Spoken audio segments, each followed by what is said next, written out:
So the pilot period for the Housing Crisis Stabilization Center is going to conclude the end of this month, but for today, we're just providing you with analysis and the data for up until November 30th of this year.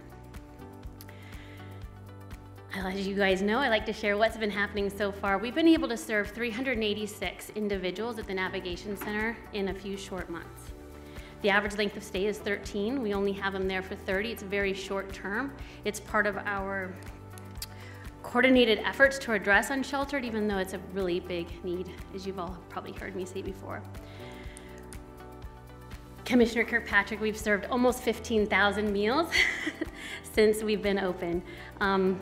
That's remarkable. We budget for about 3 per day per person, as well as snacks. So knowing that we're feeding people that don't have access to food services is amazing.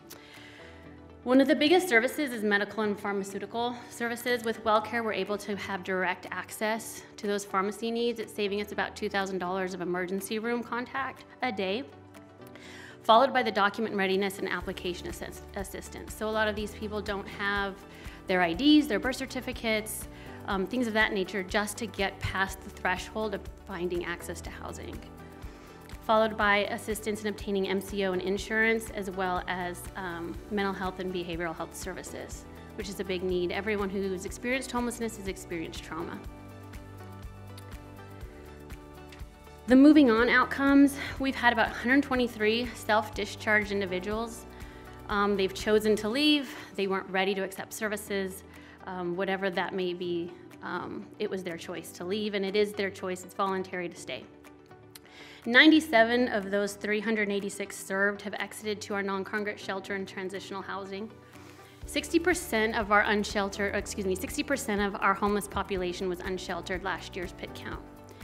We've been able to start serving them at these non-congregate shelter locations. However, as County Manager Schiller has expressed, what do we do next?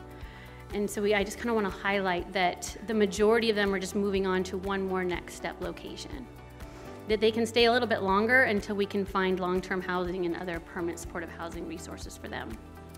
77 out of the 386 were able to establish their own long-term housing. That includes through a payee. We were able to obtain income for them or help them access income they didn't know they had, things of that nature, family and other supports. And that's the quick presentation for you all. I did want to highlight that we also have our Valley View non-congregate shelter location that's been set aside specifically as one of the next steps for the Navigation Center. We've been able to serve 102 individuals moving on. Not all of them came from the Navigation Center. We have been able to use that as opportunities to serve other unsheltered or at risk of homeless individuals. Our Roadway Inn has also served about the same, they have 131 on site today at Roadway. We have 50 at our Valley View location, and our Navigation Center is at 45 today. Do you have any questions? Are there questions? Commissioner Kirkpatrick. Thank you. I have more of a comment. One, I just want to say that amazing job that you're doing, and you're a real gem. So kudos to you for taking all the hard questions, and this is a step in the right direction. Although the numbers seem small, they're grand for long-term placement of folks, and so it's good to hear that the process is working, because what we don't want to see is that revolving door, the same folks coming back. So it looks like we're able to find a lot of long-term scenarios for folks, and so kudos to you and your department for the heavy lift. And I just want to say personally, I think you're doing a great job. Are there other comments or questions? We really do appreciate the great work. This is the tough job. Yes. I just, as the county manager, want to recommend or really highlight these efforts with Ms. Barnes.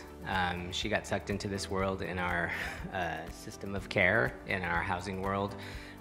There's several items on the agenda today that you're going to hear about that are all related to a healthy system of care.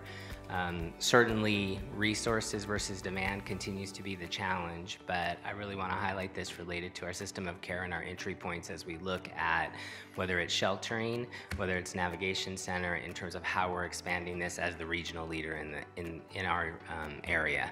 So just really want to highlight that, and I really want to recognize the staff, recognize Abby, recognize Brenda again, because a lot of work goes into this, and as Commissioner Kirkpatrick indicated, you kind of look at it in a context of smaller numbers, but what we have to remember is, as she highlighted, they're moving.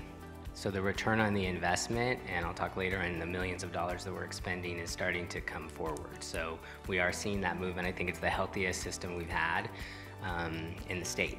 So I want to highlight that and really just make sure that from a public perspective, I know there's lots of questions about how we're addressing homelessness and mental health, and we have many moving parts and many more items to come forward at future meetings. Thank you. Does that complete the presentation on this item? Thank you very much. I'll entertain a motion. There's a motion for approval of item 11.